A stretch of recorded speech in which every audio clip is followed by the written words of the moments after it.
First off, why are stories important? People have asked me, what do tarot readers do? And I tell them, we tell stories. Stories are important. How important? Christ said, heaven and earth will pass away, but my words will not pass away. Important stories are forever. Mm-hmm. Today we're going to talk about a story from the Odyssey, but it started off with the Iliad. Now, have you all read these poems? Yes. Oh, you have? Oh, No, congratulations. I haven't. Well, I know why. They are hellaciously long, and they're written in a vernacular that hasn't been seen for 13 centuries. As an English lit major, they were required reading. That's why I had to read them. They're exceptionally long and written. I already said that. They were written by Homer, who was born in the 8th century BC. The Iliad contains over 15,000 lines. That's the first part, talking about the Battle of Troy. You may remember Brad Pitt. Originally, it was Ulysses. We got a story, the Trojan War, that ends with the Greeks they won, but Troy's destroyed and burned to the ground. I've been to that area. We didn't go out to the ruins, but we were right there in Turkey. The Odyssey recounts the hero Odysseus, or Ulysses, the Romanized version of the name, leaving Troy and his return home to Ithaca. The Odyssey, the second one we're going to talk about today, is 12,000 lines of poetry. So, shall I cover these poems in the next 10 to 15 minutes? Lava's saying, sure. No, I can't. Oh, I couldn't even deliver the Cliff Notes version of one of those in that time. Okay, next slide. Odysseus, Calypso and Odysseus. First off, some of you may be wondering who Odysseus is. This is his name in the Greek version of the Iliad and the Odyssey by Homer. The Roman version by the poet Virgil uses the Romanized version of his name, Ulysses. The two versions of these poems are a bit different from one another. These poems were translated into English in the 16th century. The Odyssey is regarded as one of the most significant classics of the Western canon, which is why I was required to study it.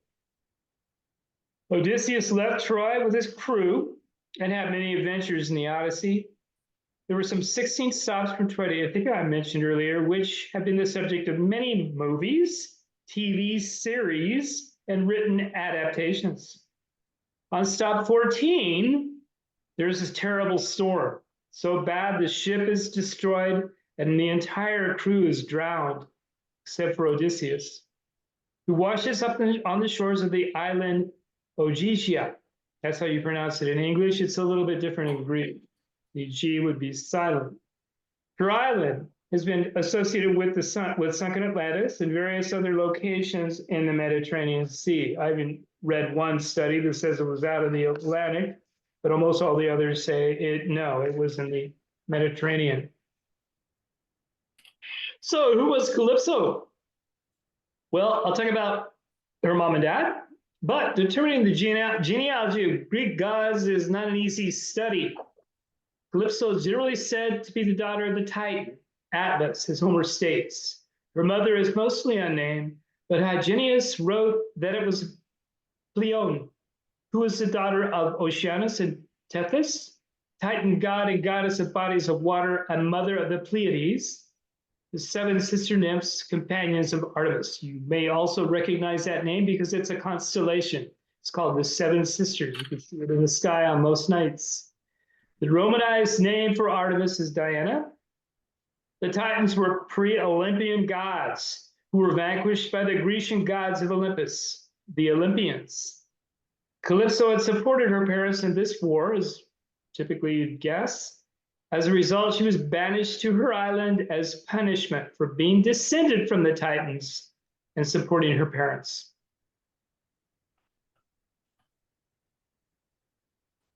Some of the following descriptions I talk about and images are in part from an online lesson about Calypso and Odysseus. Calypso comes across Odysseus as he lies on the beach. Moved by her curiosity and loneliness, she takes him in and nurtures him back to health. As he regained his strength, a bond began to form between the nymph and the mortal. A connection born of shared moments and silent understandings. And they became lovers. By the way, Calypso is portrayed as a blonde, as a brunette, as a black woman, as a white woman, just all over the board. In the quiet hours of twilight, when the sky painted the world in hues of lavender and rose, oh, I love this language, Calypso would often sit beside Odysseus, listening to the gentle rhythm of the waves. It was during these moments that she felt the walls around her heart crumble, revealing a vulnerability she had long forgotten. The island, for all its enchantment, could not fill the void of companionship. She was alone on the island, a connection that Odysseus had unknowingly awakened within her. Days turned to weeks, weeks to months, as Odysseus found himself a guest in Calypso's lush domain. The beautiful island is a palette of vibrant greens and soft pastels. It seems to respond to Calypso's every move. This is wonderfully described in the Odyssey. The fact that her island had these wonderful gardens everywhere, and they responded to her emotions. She showed Odysseus the wonders of her world, and from the crystal clear springs that whispered ancient secrets to the groves of silver trees that danced in the moonlight. She kept him there for 7 years. Yet Odysseus could not remain. He yearned to return to his wife Penelope in Ithaca and spent some nights crying in despair and longing as he sat looking out across the ocean. Little did he know that Penelope had been fending off suitors for her hand and the kingdom of Ithaca. On their insistence that Odysseus had died and that she needed to remarry so that the kingdom would remain intact. She is an icon of fidelity and waited 20 years. That's how long it took for Odysseus when he left for Troy and got his way back. 20 years. She waited 20 years for his return.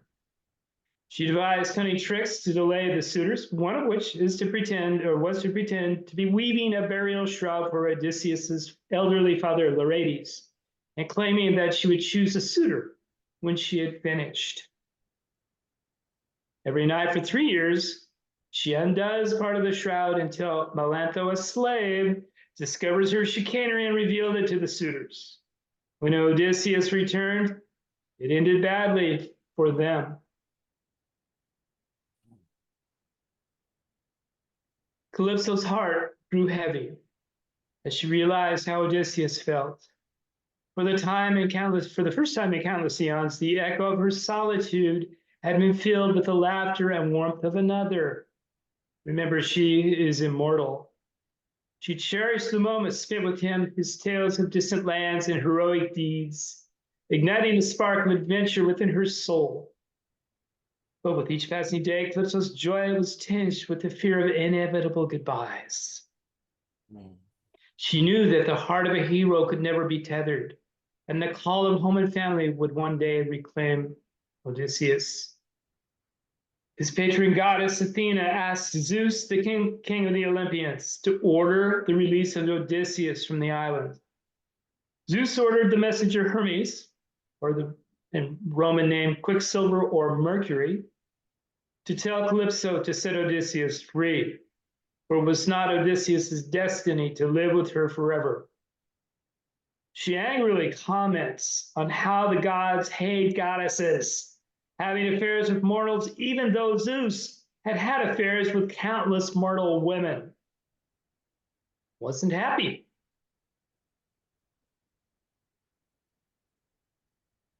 She yields, provides Odysseus with an axe, drill, and adze to build a boat. She leads him to an island where he can chop down trees and make planks for his boat. She also provides him with wine, bread, clothing, and more materials for his boat. The goddess then sets wind at his back when he sets sail. After 7 years, Odysseus built his boat and left Calypso. Homer doesn't mention any children by Calypso and Odysseus.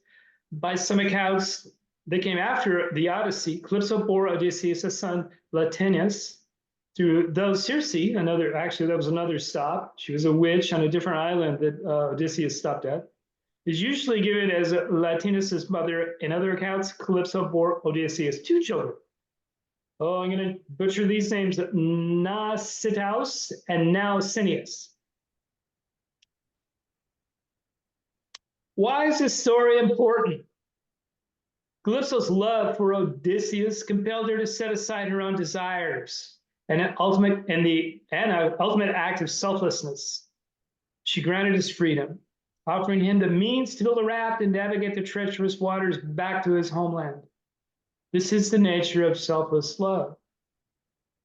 As they stood on the shore, the horizon ablaze with the first light of dawn, Calypso and Odysseus shared a farewell of silent promises and unspoken regrets. The sea, a mirror of Calypso's heart, whispered farewells with every wave that caressed the sand. This departure left a void in Calypso's world, a silence that resonated more profoundly than the solitude she had known before. Yet, within her heart, she carried the memories of their time together, each moment a precious jewel that glimmered with the possibility of what could have been. And though Calypso's loneliness returned, it was now laced with the sweetness of cherished memories, a testament to the enduring power of love and the sacrifices it demands. Thus, the story of Calypso and Odysseus became a whisper among the waves, the story of love, loss, and the eternal dance between the desires of the heart and the duties that bind us. Calypso's island remained a hidden jewel, cradled by the embrace of the endless blue, forever echoing the melodies of a love as timeless as the stars.